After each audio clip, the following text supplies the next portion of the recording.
Welcome to our channel. ఒకప్పుడు China డయాబెటీస్‌లో first ప్లేస్‌లో ఉండేది. ఇప్పుడు మన ఇండియా వచ్చేసి ఫస్ట్ ప్లేస్‌లో ఉంది. అది కూడా 80% పీపుల్స్‌కి డయాబెటీస్ ఉంది. సో, హైదరాబాద్ వచ్చేసి డయాబెటీస్ హబ్. సో, ఇంతగా పెరిగిపోవడానికి గల కారణాలేంటి?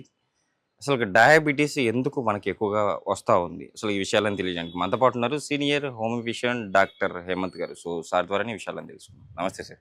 నమస్కారం అండి. సార్, డయాబెటీస్ ప్రతి ఒక్కరి ఇంట్లో మినిమమ్ ఒక పేషెంట్ అయితే ఉంటారు. సో, ఇలా ఇంతగా పెరిగిపోవడానికి గల కారణాలు ఏమై ఉండొచ్చు? డయాబెటీస్ రావడానికండి ముఖ్య లక్షణాలు గనక చూసుకుంటే, డయాబెటీస్‌లో టైప్స్ ఉంటాయి. టైప్ 1 డయాబెటీస్ అని, టైప్ 2 డయాబెటీస్ అని, జెస్టేషనల్ డయాబెటీస్, జువలైన్ డయాబెటీస్ ఇలా డయాబెటీస్‌లో చాలా రకాలున్నాయి. ఇప్పుడున్న కండిషన్‌లో డయాబెటీస్ అనేది చాలా వరకు ఫ్రీక్వెంట్‌గా అందరికీ వచ్చేస్తుంది. ఓకే. దేనికి అంటే ఇప్పుడున్న వాళ్ళందరూ డెస్క్ జాబ్స్ ఎక్కువైపోయినాయండి. అంతకుముందు శారీరక శ్రమ ఎక్కువగా చేసేవాళ్ళు. అంటే ఎంత ఆహారం తిన్నా శారీరక శ్రమ ఎక్కువగా ఉండేది. అంటే లైఫ్ స్టైల్ వచ్చేసి చేంజ్ అయిందంటారు. లైఫ్ స్టైల్ చేంజెసే 90% డయాబెటీస్ రావడానికి మేజర్ రీజన్ అండి. డయాబెటీస్ కూడా మెటబాలిక్ డిజార్డర్. మెటబాలిక్ డిజార్డర్ అంటే ఏంటంటే మనం ఏదైనా ఆహార పదార్థం తీసుకుంటే అది బర్న్ అయ్యి బాడీలోకి క్యాలరీస్ని కనుక ఇవ్వాలి. ఇది జనరల్ మెటబాలిజం. ఈ మెటబాలిజంని మెటబాలిక్ డిజార్డర్ కింద అవుతుంది. అంటే ఏంటి, ఎంతైతే ఆహారం తీసుకున్నామో దానంత క్యాలరీస్ ఇవ్వలేకపోవటం. ఎక్కువైతే ఎక్కువ ఆహార పదార్థాలు తీసుకోవటం, అది బాడీకి కావాల్సినంత బర్న్ చేయకపోవటం. దీనివల్ల మెటబాలిక్ డిజార్డర్స్ అనేది డెవలప్ అవుతూ ఉంటుంది. దీనివల్ల అంటే ఎంత ఎక్కువ ఆహారం తీసుకోవటం, తక్కువ ఖర్చు చేయటం, ఇన్పుట్ ఎక్కువగా ఉంటుంది, అవుట్పుట్ తక్కువగా ఉంటుంది. దీనివల్ల లైఫ్ స్టైల్ చేంజెస్ వల్లే డయాబెటీస్ అనేది చాలా వరకు ఎక్కువగా ఉంటుంది. ఈ డయాబెటీస్‌ని అంటే ఇప్పుడు మెటబాలిజం డిజార్డర్ అని చెప్పేసి అంటున్నారు కదా! ఆర్డర్‌లో పెట్టుకోవాలంటే ఏం చేయాలి? ఈ డయాబెటీస్‌ని ఈ మెటబాలిక్ డిజార్డర్‌ని మనం కంట్రోల్‌లో చేసుకోవాలంటే అండి, ఒకటి మనం కన్సిడర్ చేసుకోవాలి.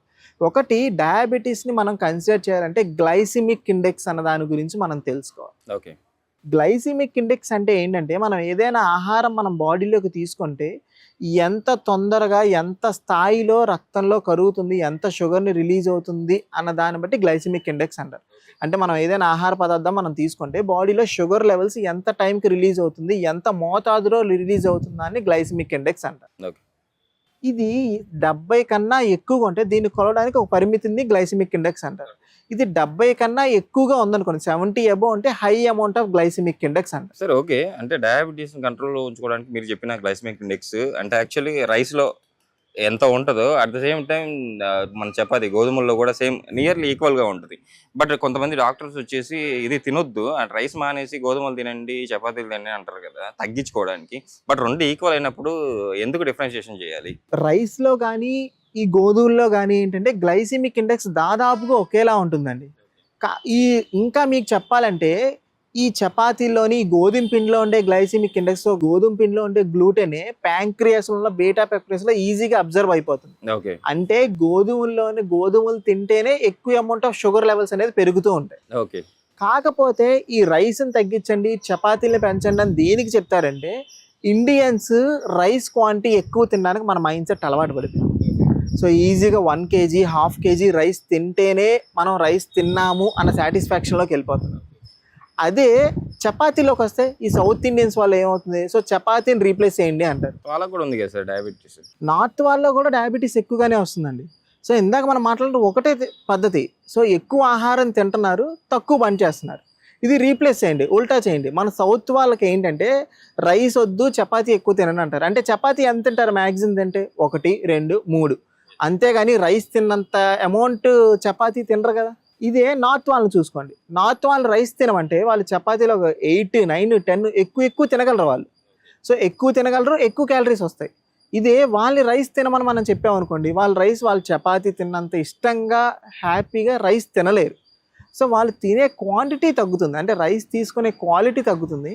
మనం చపాతీస్ అనేది తక్కువ తీసుకుంటూ ఉంటాం. ఇదేమవుతుంది, ఇన్పుట్ అనేది చాలా వరకు తగ్గుతుంది. అంటే తీసుకునే క్యాలరీసే తక్కువగా ఉంటే బాడీలో ఉండే షుగర్ లెవెల్స్ అనేది స్పైక్ అవ్వకుండా ఉండడానికి చాలా వరకు హెల్ప్ఫుల్గా ఉంటుంది. సరే, డయాబెటీస్ అంటే వచ్చే ముందు మనకి ఎలాంటి లక్షణాలు కనిపించవచ్చు? డయాబెటీస్లో ఏంటంటే ముఖ్యంగా లక్షణాలు కనుక చూసుకుంటే 3 సిమ్టమ్స్ని చూసుకొని డయాబెటీస్ ఉంది అని మనం చెప్పచ్చు.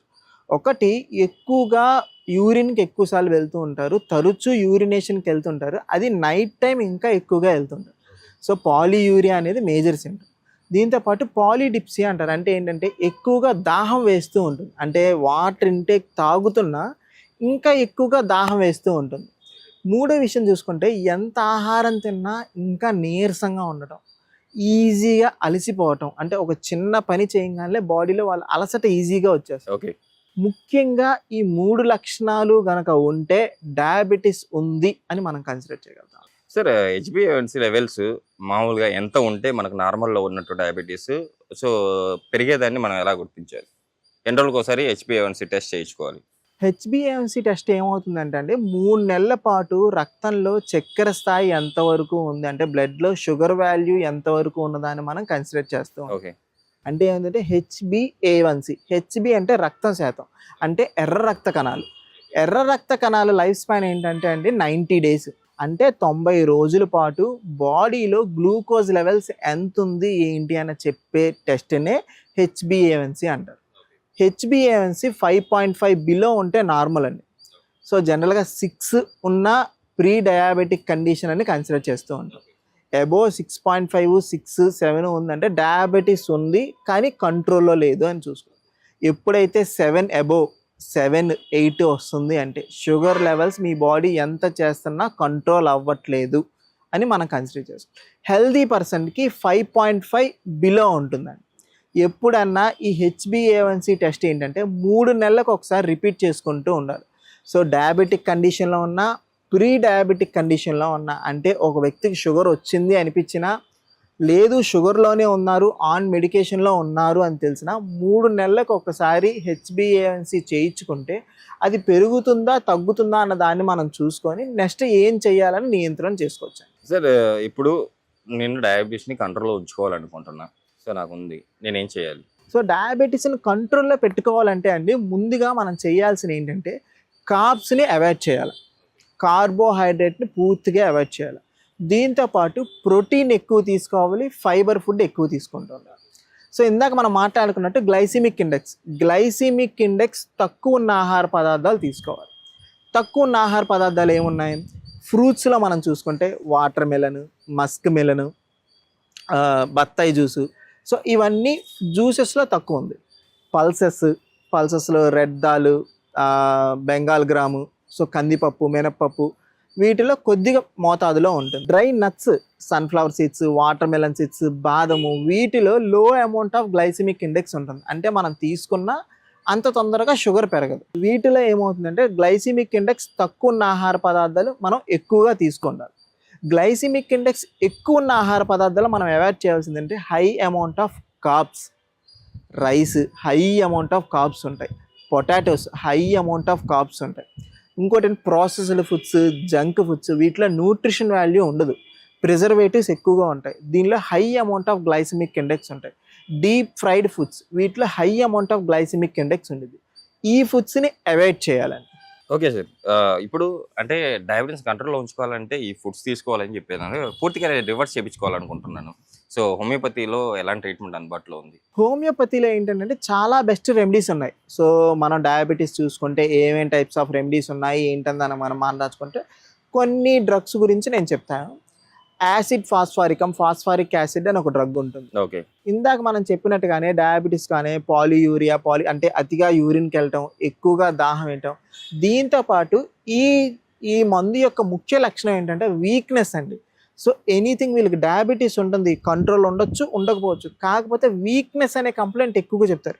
4 అడుగులు వేస్తే మాకు నీరసం వచ్చేస్తుందండి, బాగా ఆకలి వేస్తుందండి, బాగా దాహం వేస్తుంది, ఎక్కువ పని చేయలేకపోతున్నాను అని ఎక్కువగా ఈ నీరసాన్ని మీద ఎక్కువగా ఉంటుంది. అంటే వీళ్ళకి షుగర్ లెవెల్స్ ఎక్కువ ఉన్నా తక్కువ ఉన్నా ముందుగా వీళ్ళని ఎఫెక్ట్ చేసేది బాడీలో ఉన్న ఇమ్యూన్ సిస్టమ్ వల్ల వీక్నెస్ ఎఫెక్ట్ చేస్తుంది. ఇది యాసిడ్ పాస్ కింద మనం చూసుకుంటాం. సో షిజీజియం అని ఒక డ్రగ్ ఉంటుంది. దీనిలో యొక్క ముఖ్య లక్షణాలు ఎలా ఉంటాయంటే యూరిన్కి ఎక్కువసార్లు వెళ్ళటం, సో ఆకలి ఎక్కువగా వేయటం, చెమటలు ఎక్కువగా పట్టడం, ఇది ఈ డ్రగ్ యొక్క ముఖ్య లక్షణాలు. ఇలాగేంటంటే అండి, డయాబెటీస్ వస్తే అందరికీ ఇలాంటి సిమ్టమ్సే ఉంటాయి, ఇలాంటి మందులు ఉంటాయనే కాదు.